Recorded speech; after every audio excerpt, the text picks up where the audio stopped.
Hello and welcome to section 25 of the Grand Tour of Northumberland. In this section we'll be walking some drovers roads, we'll be seeing a waterfall, a Bronze Age fort, and we'll be discussing how quick the weather can change in the Cheviots. So join us for section 25. Digging through a closet with walled cities, past lives in boxes. Music absorbed till it's seeped from my skin. Can't stand to hear it. Means more to me than photographs.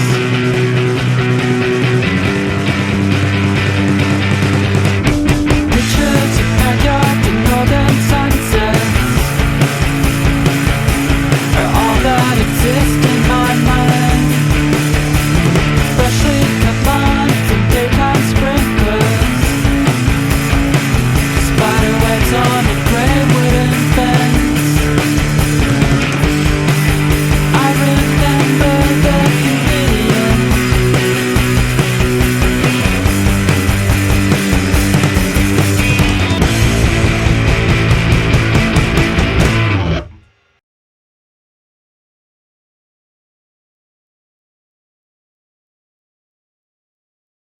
I came in this morning, I'm running quite late now actually, I should have been here much earlier, but I came in from Chew Green and all the car parks from Chew Green to Baraburn were empty, and the one at Barrowburn, where there's Leap, is absolutely full.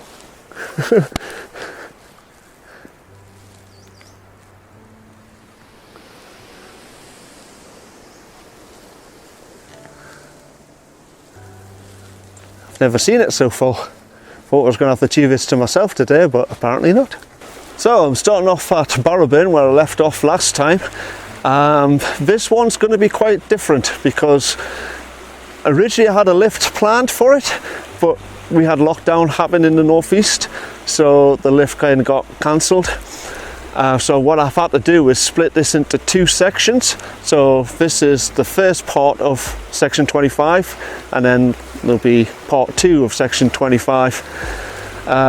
So basically it should have been about 15.5 miles for the entire section from car to car, but because I'm splitting it, it's going to be about 31 miles. It's a little bit windy today.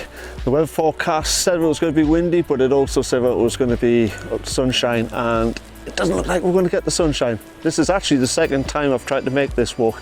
Last time they got the weather forecast spectacularly wrong, and I got absolutely drenched and I had to turn around because my waterproofs gave up because the rain was that bad.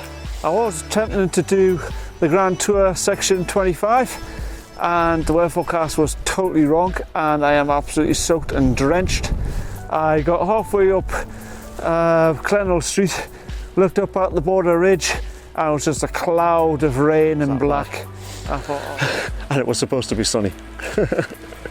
So when you leave the car park, you immediately come to this building here. This here is Askew Hall. It's also sometimes known as Barrowburn Village Hall, and it acted for the village hall for the area, hosting many dances. It closed in the 1940s, and it was reopened in 1971 as Windy Hoff Primary School, which in turn closed in 1978. So heading along this path to Barrowburn. There's Barrowburn over there. This is the site of an old farm known as Loungers Knowe. It became a school in 1879 until it was replaced in 1971 with the one at Wedder's Leap. Today it's now used as a camping barn. So as you leave the old schoolhouse and you come to this little wood, I'm going to head across just to the edge of that bank there. Show you a little bit of hidden Northumberland.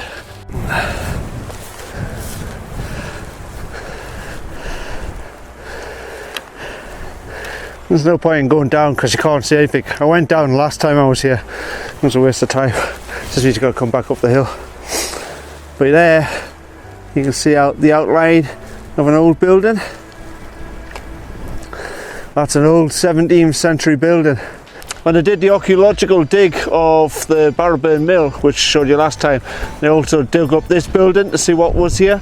On the last archaeological site I showed you, you could see the clear outline of a building. There's another one there. You can see the walls come down here along there, up like that. As far as I know, they haven't dug this one, so I've no idea anything about it, but it's not too far away from the last one, which is just behind those trees over there.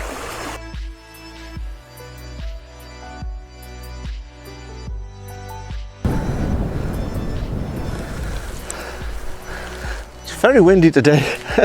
Here you've got a choice. You can go over the top of Middle Hill, which is the hill behind me with the trees on top of it, or you can go down the bottom to Fairhoff, which is the way I'm going to go this time.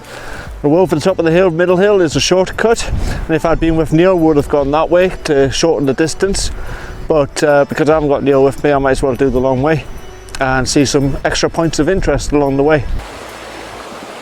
This is the Wayfarer. I'll be crossing now. Incidentally, the reason why it's called Middle Hill is because it's in the middle of two burns. This one, and obviously the one that goes to Baraburn. There's some illegal off-roaders hiding in the trees at the moment. We've been along here on the bikes, which there shouldn't be. Apparently they're causing a lot of problem in the Cheviots these days.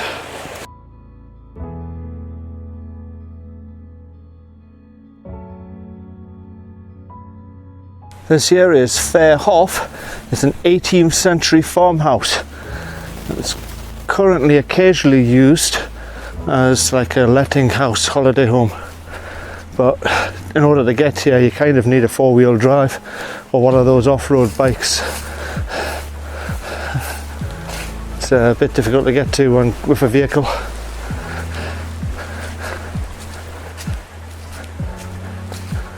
Let's get to the front. As you see, it's all locked up.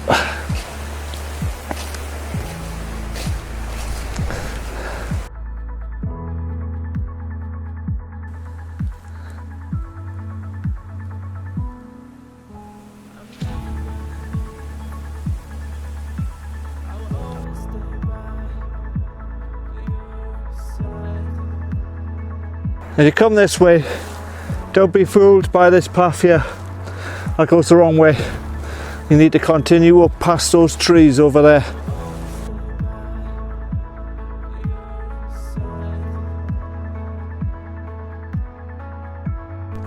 When you come out of these trees, this here is Clennell Street.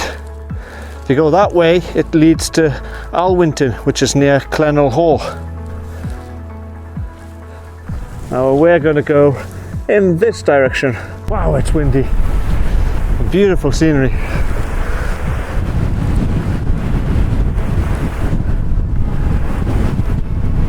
If you take the shortcut across Middle Hill, that path down below there is the path that you would take.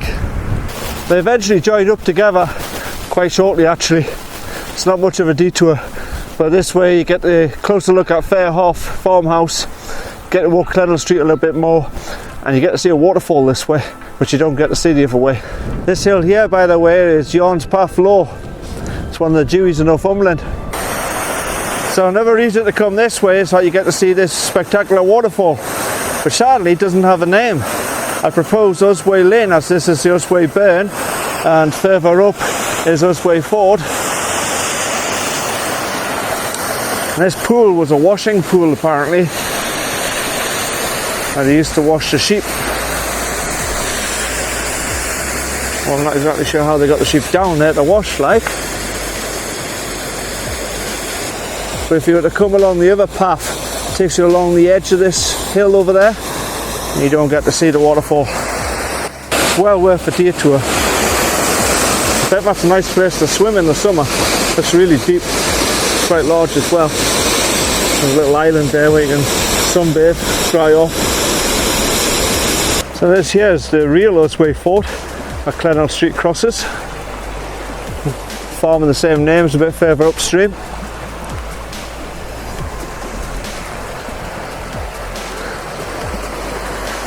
Very beautiful place. There's an old sheepfold. You can just imagine the drovers stopping off here for a break before they climb up the hill to the border ridge. Some of these sheepfolds are hundreds of years old. Last time I was here it was black, it was just like clouds of rain in the valley.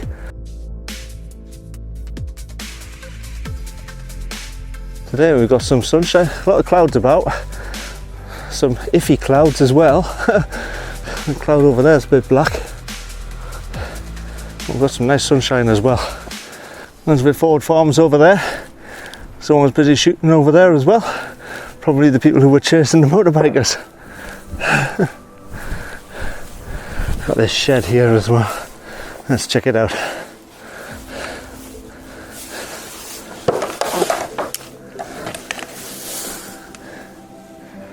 Just empty inside.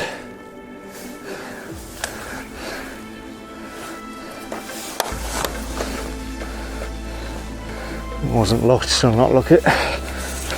Keep it as I found it. And here we rejoin the path that goes over Middle Hill. We're heading this way now, continue along Clennell Street.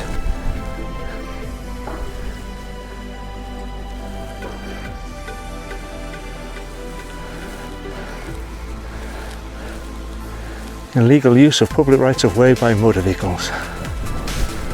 Just seeing a father and his son out for a walk. And we're after Davidson's Linn, which is where I'm going now. But he didn't want to go Clennell Street, thought it might be too much. And so his idea was to go to Wayfarer Farm and then follow the burn up to the waterfall. That's an even worse route, to be honest. It's very rough ground. It's doable, but there's no real track. So if you follow Clennell Street all the way to the end, at the moment it'll take you to Clennell Farm. But it didn't always stop there. It used to continue all the way to Kelso. This used to be the main road between Morpeth and Kelso. Can you imagine it? Today, it's barely a footpath. Clennell Street was an old drovers road. It was primarily used for transporting livestock between Scotland and England. But don't forget to look backwards, because the views are something else. This here is the trickiest part of this entire walk, getting past this part of the path. The national park should stick a bridge here, like. You keep getting forced to go wider and wider and wider to get past it. That's a different set of illegal off-roaders. Yesterday I have a free. I thought there was only 4 of them, but no, it's the same ones.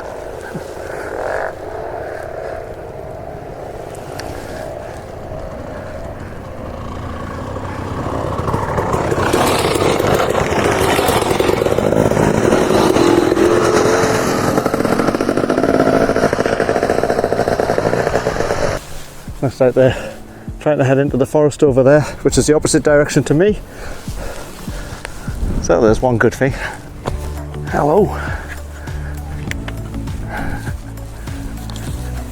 All right, hello.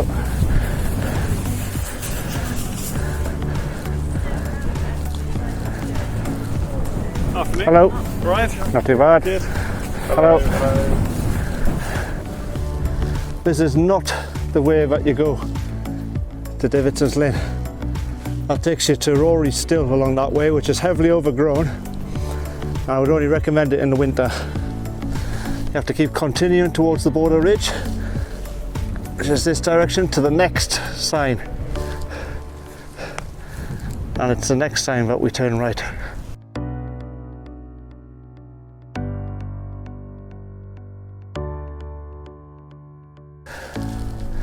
So if you head up that way, 1/4 of a mile, takes you to the border ridge, Scotland. Over there is Windy Gyle. I've been there hundreds of times, so I'm not going today. Instead, we're busy following Salters Road. This is where Salters Road and Clennell Street merge into one. So we're heading in that direction. If you're following my route, make sure you get the right sign, because if you get the wrong one, you're going to go way off course. This is Salters Road and we're busy going through Osway Wood at the moment.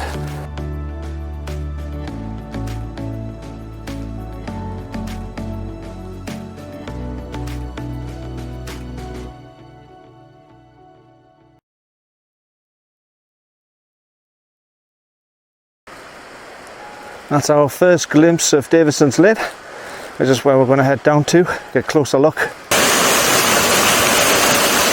These little upper falls.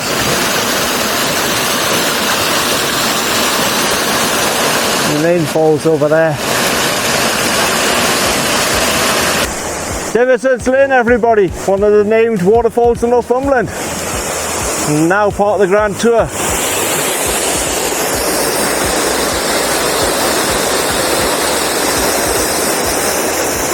Even though it's quite cold, that water looks lush, looks so inviting.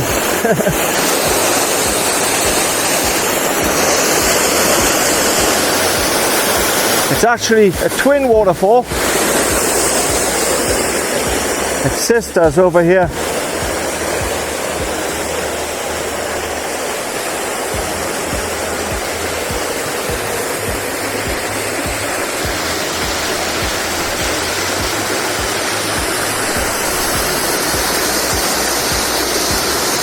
How spectacular is that? Very nice place.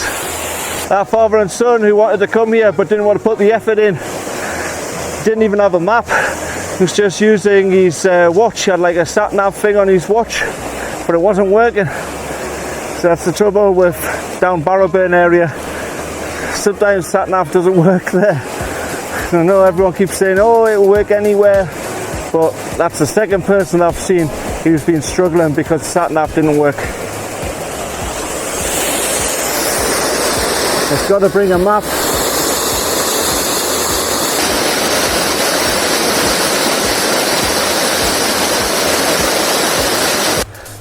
So we continue across the bridge and we head up that way on Salters Road still.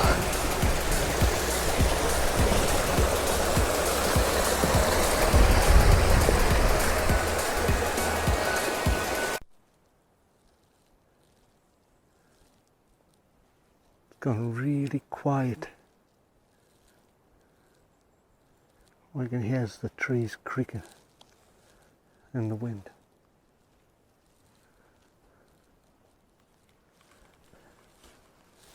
Shh, I'm hunting rabbits.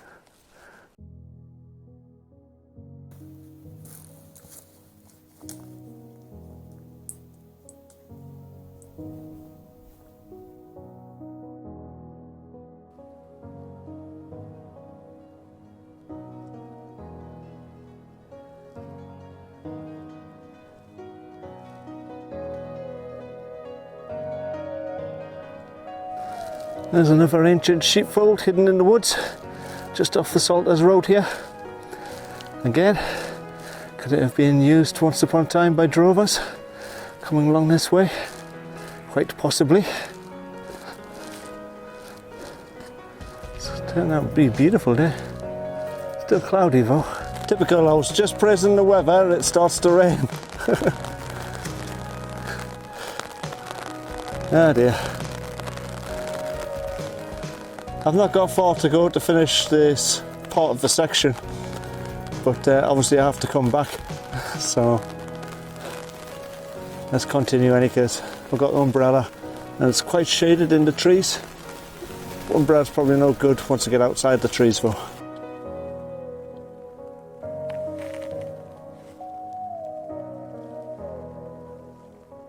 There's some blue skies ahead of me. There's some blue skies behind me. Got this big massive black cloud sat on top of me. That over there, by the way, is Bloody Bush Edge. There was a possibility to go back that way, but in this weather, definitely not. I'm nearly at the end of the trees though.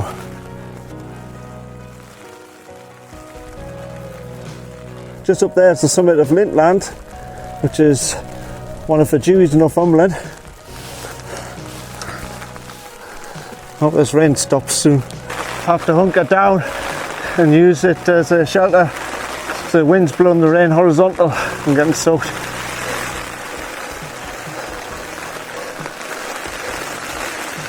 Blue skies over there. That was weird. 1 second it was like someone busy hitting me with a hose pipe, and now it's nearly stopped. Still heavy over there. It's Still a bit, but I think I'm heading into the blue sky. Trouble is, I've got to come back this way.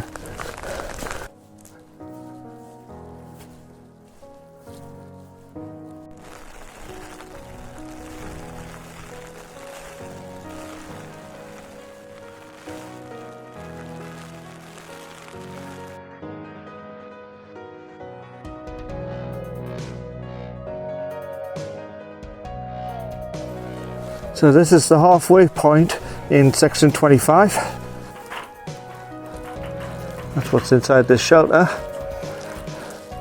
Some hay and sheep feed by the looks of it. How beautiful is that? Stunning. I'm going to get across here using the stepping stones.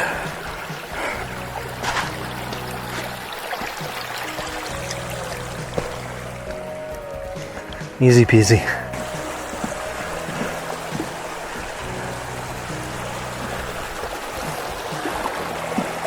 So this here's the river Breamish crossing. It's a very nice river.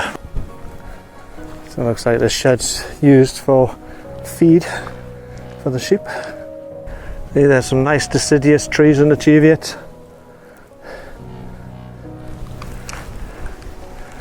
Not completely void of trees. You see up there, doesn't look as though there's any trees, but there's actually a few trees up that little valley. It's a bit more sheltered. And it's the same along this valley, along the Breamish. There's occasional patches of trees. So behind me is High Bleakhope Farm. It appears to be empty now.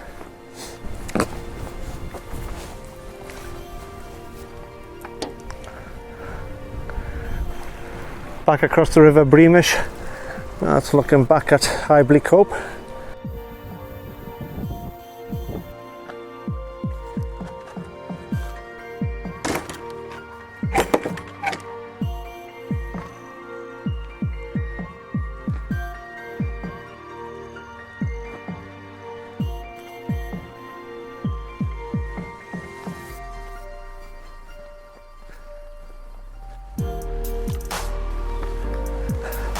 This here is Low Bleakhope Farm. Seems to be the main farm these days. I came off the hills the wrong way. I came down to here and then I headed along that road there at the hot side. And I was doing Cheviot 6. That was a hard hike. But we are going this direction, which is the Salters Road still. Salters Road was also known as the Thieves Road. Well, it's very likely that there might have been highwaymen on this road, considering the remoteness of the place.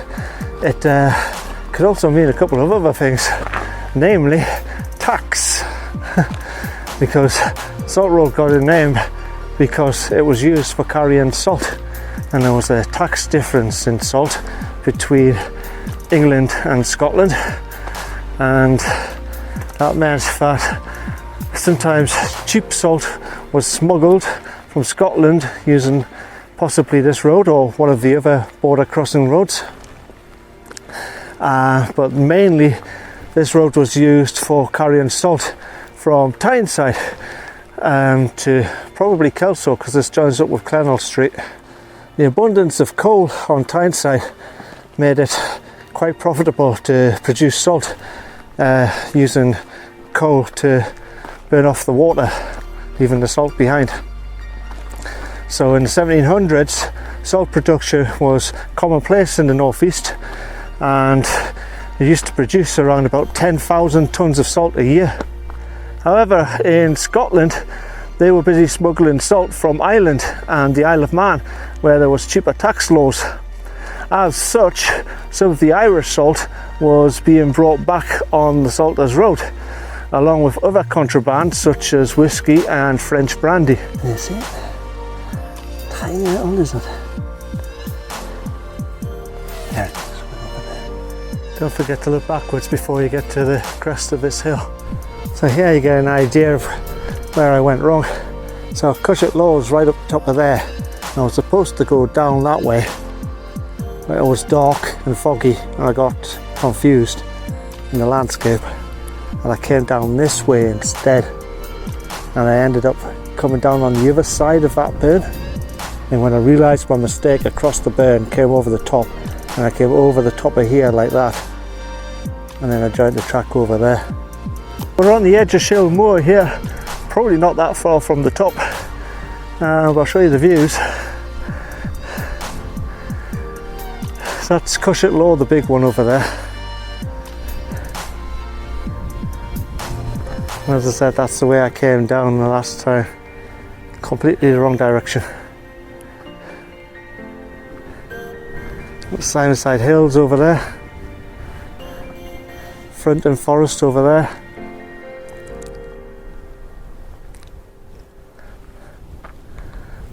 Probably not that far to the top. I'm not going to go and find out. I'm too knackered to go and have a look. Quite tiring. It's a lot of ups and downs on this walk. It's good, but lots of ups and downs, and it's easy walking because it's on, as you can see, it's on track all the way. I guess this is as far as the newspaper boy goes.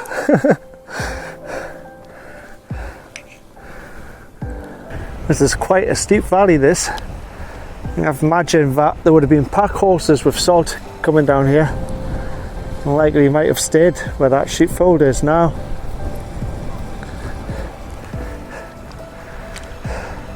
In 1700s, this place would have been completely different to it is today. There would have been a lot more people.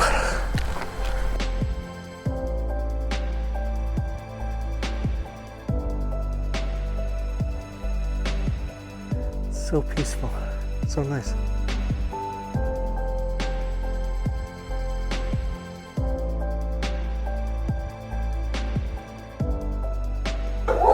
This here is Whitley Shank. It used to be the home of two shepherds who went missing in the early 1960s.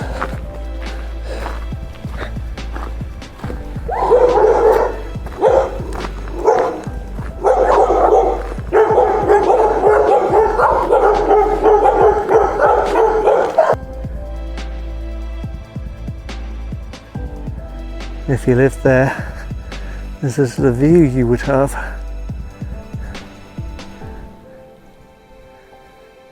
Very nice, isn't it? The road heads along the side there. Okay, at this point we'll leave the Salters Road. The Salters Road goes in that direction. And we're going to stick to the road because there's something else we want to see. In fact, there's two things we want to see along the road.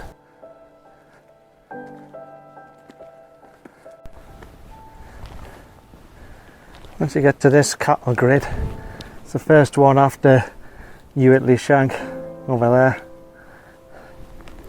You need to start looking for a path on the left hand side. There's a little detour to see something. Okay, this is the path that we want to take.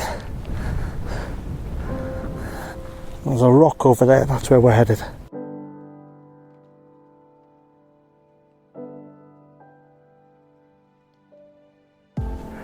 This here is the shepherd's cairn in memory of the two shepherds who died. The names were John Scott and Willie Middlemas. They died here on the 17th of November 1962 by this, caught out in the snow. You can imagine this would have been covered in snow, really deep, white out. Be very difficult to navigate over this landscape, even with the hills. It would have been really hard, and they were only nearly half a mile or so from their home and safety. It's really sad. Oh, not the first people to die here. You see that fence that goes over the top of the hill? If you follow that fence, keep following it and go over the top of the Salters path,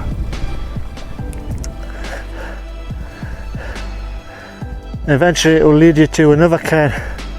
Unfortunately we don't visit it because it's too far out the way for the Grand Tour. And that's another person who died in the snow. A person called Eleanor Heron, who's locally known as Nellie Heron. And she died in a snowstorm in December 1863. almost 100 years before this one. So you can easily get caught out on the hills even if you're a local and live here. Be careful. No sign of snow today though. This hill which we're about to climb now is called Castle Hill, which might give you a clue about what's on the top of it, except it's not a medieval castle. Okay, so we leave the road and we take this public footpath up the Castle Hill.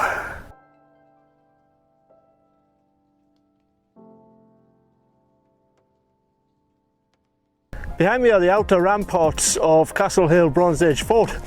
Just wanted to give you a little idea of the scale with me in front of it. They're bigger than me.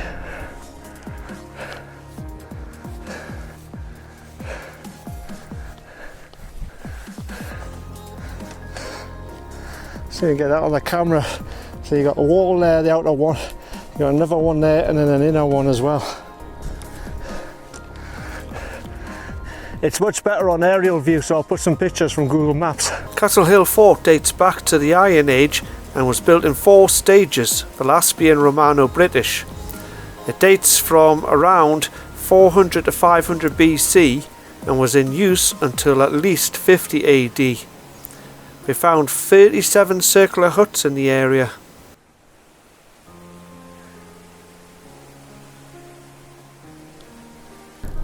It's a hell of a size. There's some amazing views as well. Over there in the distance is Simonside, for those who know the area. And over there is Fronton Woods.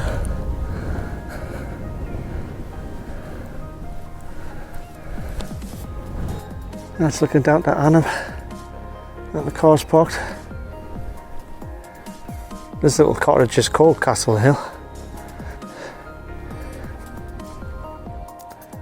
Now this morning they were in the adjacent field and they were very aggressive, very vocal. But now they've been moved into this field which I have to cross. Hopefully they'll be okay. There's a bull in the adjacent field, so it's no good crossing into that field. I think I'll keep to the wall all the same. There's that bull in there. There's another one as well, so 2 of them. And I've got to get across there. And I don't know how. I'll keep to the wall as much as I can. See, they're on both sides of the road. If I'd gone down the road, I would have been stuck.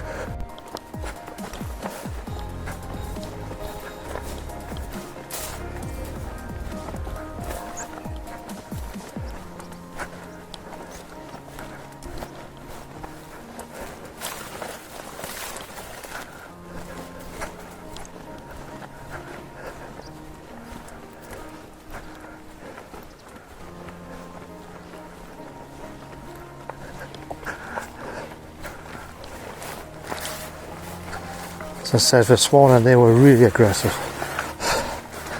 So, seem to be by them now. Just got that little calf there.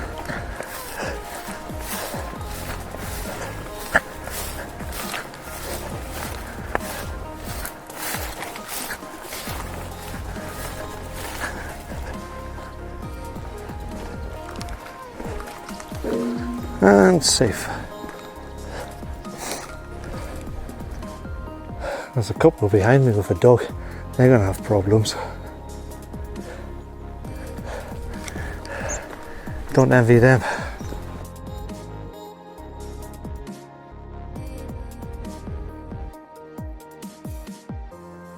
And so we arrive at the lovely hamlet of Alnham, and this ends section 25 of the Grand Tour of Northumberland. There's quite a few midges about, so I'm going to make this quick. So what did I think of this section? The first half of the section was quite tough. The second half was really easy. In fact, you could probably do the second half in hiking shoes if it wasn't for the ford at Low Bleakhope Farm. Yes, enjoyed it, but very tiring because I had to split it into 2 sections. So although it's only a 15.4 mile hike, which is quite substantial in itself, splitting it into 2 meant I had to do about 31, 32, plus I went wrong. I went in the wrong direction because to get back to where I left off on the first part of it, So that was a bit of a nightmare, but at least I got it done, because this is actually about the second or third time I've tried to do this one. So originally I had a lift for this one, to be honest, but the government went and put COVID restrictions on the entire northeast, including Northumberland, even though Northumberland's not so bad. So I lost my lift. But never mind. The next section will take us from here to Hartside. It's going to be really interesting, some really good history on that one.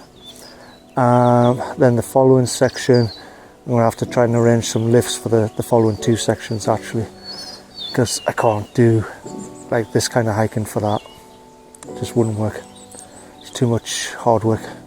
Going to be climbing the two highest mountains in Northumberland soon. I don't want to do them twice. So, if you enjoyed the video, give me a thumbs up, leave me a comment below, hit the subscribe button for the next adventure, share with your friends on social media, and I'll catch you on the next one. Digging through a closet, walled city.